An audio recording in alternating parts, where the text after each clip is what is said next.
اور جو مصیبت تم پر واقع ہوتی ہے سو تمہارے اپنے کرتوتوں سے، اور وہ بہت سے گناہ تو معاف کر دیتا ہے۔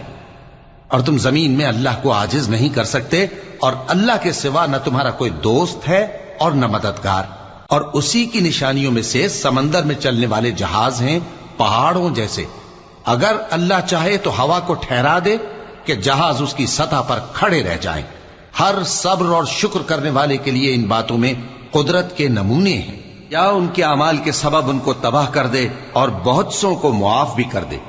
اور سزا اس لیے دی جائے کہ جو لوگ ہماری آیتوں میں جھگڑتے ہیں وہ جان لیں کہ ان کے لیے کوئی جائے فرار نہیں۔